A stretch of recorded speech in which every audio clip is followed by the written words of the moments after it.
We have on our hands here a TVP. Straight up, 2 Terrans versus 2 Protosses.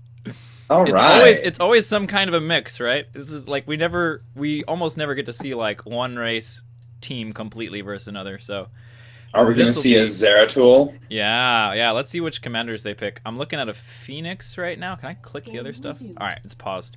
Double Fenix. Ooh. Warfield and Raynor. Okay, double Fenix versus Warfield Raynor. So the human alliance against the Kala. Yeah. It's gonna be quite a match. We'll see what they're doing here. Yeah. Low scout counts again. It looks like people have adjusted now since we made the change to melee scouts. There used to be a lot more scout building, and that's sort of, I think, changed pretty significantly. Looks like Noma's King is gonna open up aggressively here while everyone else is opening up economically. Let's see if you can get some damage done with that barracks.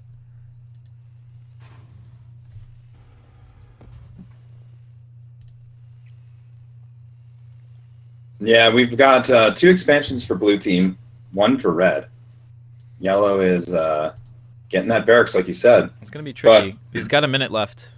He's got to get across the map in a minute with the units that he has to capitalize. Because there's no way you're gonna break 2 obelisks with 1 barracks worth of units.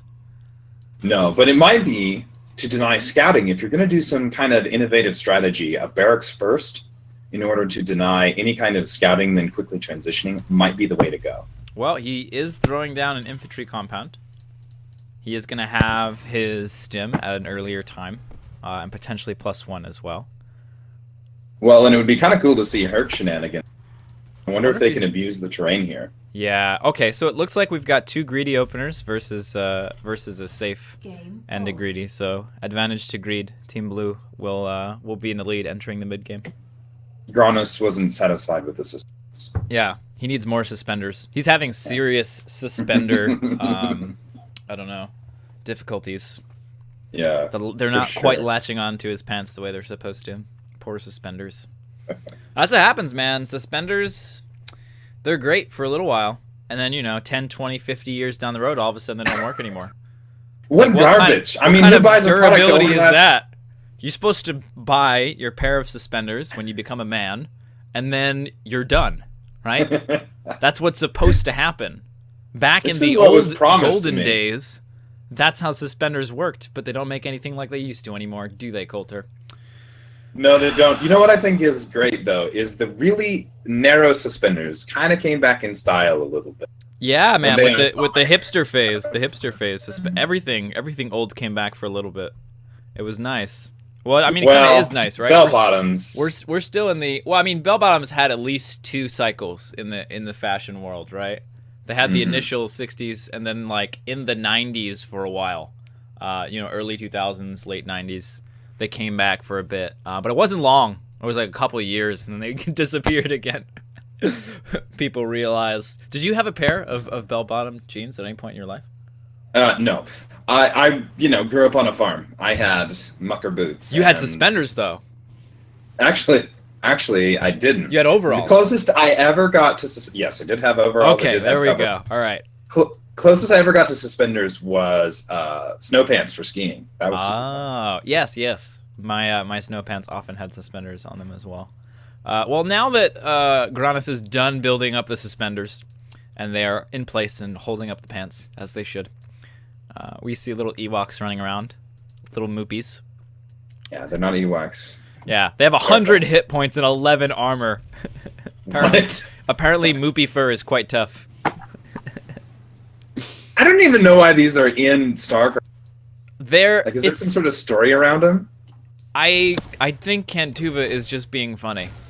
I think no, I don't mean in our game. I mean, why are they in StarCraft this at all? I don't know. Are they? Is it a custom model? Did Cantu make his own custom dude movie to put into, because he was unsatisfied with the critter selection available to him? By the way, so we've got some Hercs coming out. Harold coming in from EG, second Stargate as well, so he's going to be going pretty heavy into the Stargate. He doesn't have gas to sustain production on 2 of them right now.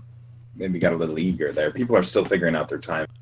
Well, the other thing, too, is you don't really need sustained production, right? Because you're going to hit your cap at a certain point.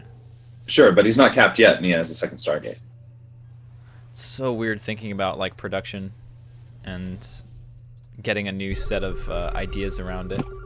Yeah, they just scouted it. The Herald flew right through the watchtower path. Yeah. So we'll see how well this works out. It's at least a good start. Yeah, he's going to deny this Expo build right here. Yeah. The Herald does have a basic attack as well. Yeah. The Moopy looks on. Oh, he's going to come in. Oh, Torino. Oh, did you see that dodge? Nice oh, man. Sick dodge from Torino. And he's not denying the tower, so that's going to be a bad... Oh, man. I'm loving these early Xel'Nagas. I'm loving it. I'm a big fan. Hell yeah. Ooh, they're going to come over here, potentially take that tower. Let's see. He's on 58 Xel'Naga energy, so he can drop a fort if he wants to. Did the Hercs recently get sized up? They seem hefty. I think they've been hitting the gym, man. I think he just, some basic, BCAAs and hanging out at the gym, So last time the Diamondbacks weren't super great. They were okay, but this is versus Double Kala. They don't have Blink Stalkers. Diamondbacks are great here. Yeah, so what kind of tools do you think the Kala have to deal with the Diamondback? I've actually been hearing in the feedback section that it's really the fire bats that are giving the Kala a hard time right now at the moment. Ooh, the Phoenix are a tool. Yeah. They don't kill it particularly fast, but they do kill it. They do kill it in one lift, which I think is one of the important parts, right? Yeah. Oh, picking up a Marauder instead of I guess you were past the zone anyway, right? Yeah. This is cool. This is a really nice combination. Scrappy. Here. Yeah. I like it. Run out of lifts though. He's gonna have to get out of here pretty soon. We need some team color on that Xel'Naga. I'm gonna make a note on that. Oh yeah. Oh, we totally do. Good call. Nice call out. It's important to know whose team it's on. Mm-hmm. Because usually you can tell because the army's all around it. But I was like, at some point I was like, is this Reds or Blues? Health bar's a bit high too, huh? It's like the health bar for something of a model much higher. I think originally the model was bigger and we made it smaller and didn't just the health bar.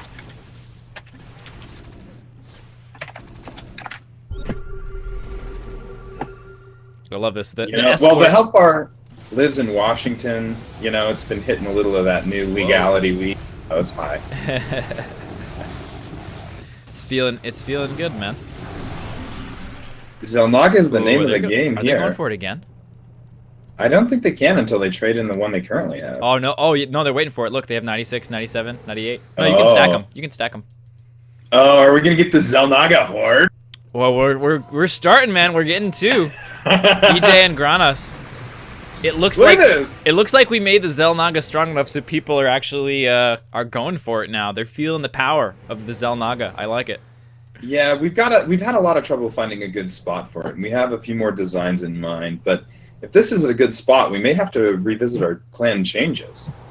Yeah. I mean, at least I think just making it the way we've made it is it's at least strong enough to be used, and I think we need that minimum strength just to get some data, right? To get a feel for how it's getting used, and if it's too strong, if it's swinging too much in favor one way or the other. But I don't know, man. I'm a big fan of a strong Xel'Naga. It really forces, interaction and fighting over the center of the map, or the sides of the map, as it were. I really do like Xel'Nagas in the corner rather than in the center, as far as map design goes.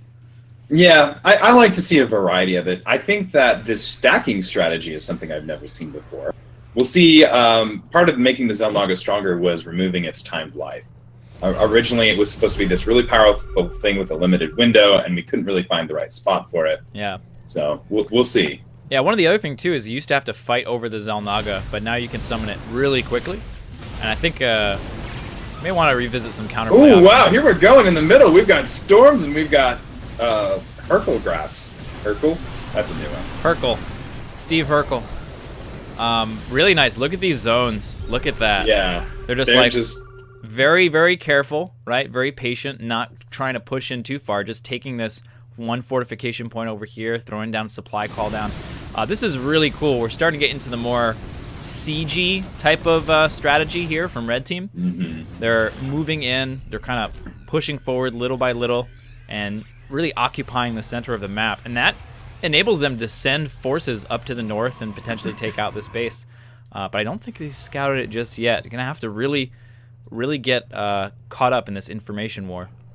They're falling behind. The strategic deploy kind of play style is something we wanted to see a lot more of in Vanguard than we see in StarCraft 2. We think it's very visually interesting, and it has something that's very easy for spectators to read what's going on, even if they're not familiar with the game. Yeah, it's one of those really visually intuitive type things. Preempting the attack, the counterattack from this direction. Nice zones over there. And they're actually gonna, whoa, this is interesting. They're actually breaking down these rocks. They're committing with their full force. Yeah, I don't know about this. Spot for them. There's a sandwich getting set up. The blue team coming in from all directions, but is it enough? Good lifts. Big storms down in the center. Nice lifts in the diamond. Oh, those last two storms were ripping apart those Marines. Looks like we're going to have a cleanup on aisle 3.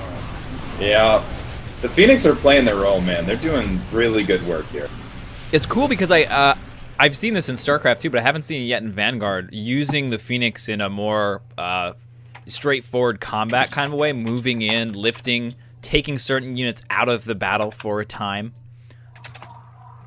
A lot of stack defense and a recovery shrine over here for Granas, really committing to this area, and that kind of protects this base over here. You still have the rocks, you know, that you can get through, and I actually think there's a little tiny 1 Marine-sized path right over there, but it'll be safe for the time being. Gonna go ahead and take this watchtower out. In the meantime, Torino farming the Xel'Naga energy from the center. Yeah. So another thing that we looked at there is when the Fenix do a lift, they don't undeploy the Diamondbacks, which is good because when they fall back down, they need to fire again. But the art still looks like it's an active fire zone. So if our dear developers get time, they will be able to maybe change it to the siege up art where it looks. Yeah. And by our dear developers, we pretty much mean Travis. Yeah, Travis is the one doing all the actual data editing. Yeah. Travis is in the trenches, pulling out the patches, squashing the bugs, making it happen. Yep. Huge attack moving forward here to Xel'Naga and tons of High Templar. Oh my god. Yeah, they've been dropping storms, but they're out now. They need to retreat.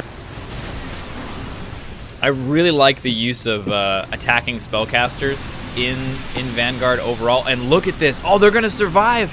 He's going to save these. Oh, I don't know about the double damage. That mark was huge. Yeah, so many of those Archons falling. Well, 2 of the 5. Oh my god. Distract enough, and he's going to get away with that. And this is the power of the Xel'Naga. That whole army would have been dead if it were not for the Xel'Naga. They're going to use this moment here. Position, they're going to attack 2 at once. The Phoenix come in, do some harassment, while the fort and healing structure combo in the center get taken out as well. Ooh. Man, they get some these Phoenix are getting bold. They're running in there like, on top of a whole army. Sure, I'll do that. And they're starting to get punished for it a bit. Maybe a little bit too adventurous. Ooh, moving on some mines here. Zealot charge, right on top of the mines. Oh, but it doesn't do enough. Man. Oh, the Phoenix are just fighting it every time they go around. This is the thing about Zealots in Vanguard. They feel like Brood War Zealots. They are tough. Yeah. They are hard to kill. You really got to utilize your range advantage to clear them out. Where is he getting all this gas? Oh my gosh. I know, right? He's only on 3 base. Suppose that's a pretty significant amount of gas, but I think part of it too is that he's just been pretty efficient with his High Templar overall, just keeping them alive. Yeah.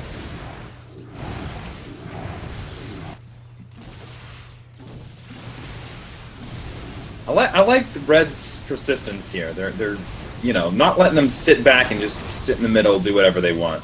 Yeah, and they're gonna have to hop over here really soon because EJ is completing the cannon line all the way across, controlling the center. Such a powerful and important place on any map. Yeah, but he's only got those mini pylons support power, so they're very vulnerable. Oh man, big attack coming through over here. No Naga this time. But the army size is so small. Yellow pretty much had their whole army wiped out. These ever important, these central 2 fortifications are starting to fall. Nice stasis is going to take a lot of the army out of the battle, allowing them to focus back on this fort. Storms coming in as well. Nice focus fire from these Marines to try and start taking out the High Templar. But it looks like this is just too much. Yeah, this High Templar strategy was pretty satisfying to see. Storms are not as devastating as they are in StarCraft 2. We wanted to go with a little bit slower fights that didn't, you know, just pop over. Yep. But he's using them to really good effect with this sort of chaining, zoning thing. Yeah, well, and on top of that, too, the High Templar has an attack. It's not particularly strong, but it is an attack, and it's sort Look at of this there. race. We got Wraiths coming here. They're going to snipe, absolutely wreck these Arbiters. Big switch here from Red, moving into the Wraiths. Yeah, They should do quite well against most of this army. Actually, I've never seen Wraith versus Phoenix. What even happened? The Phoenix are doing a nice job kiting. Oh, right into storms and feedback. And feedback. Oh, the feedbacks are huge. This Look is at it. this. Oh my God. I thought for a moment the Wraiths had a chance once those feedbacks started coming down. I think that was the beginning of the end. Oh, They hey, managed to clean up quite a bit. Whoa! Oh wow, my they're God. taking damage. I mean, the game is over, but holy crap, Wraiths hit like a truck. Man. Yeah, they don't like armored, apparently. They're packing heat.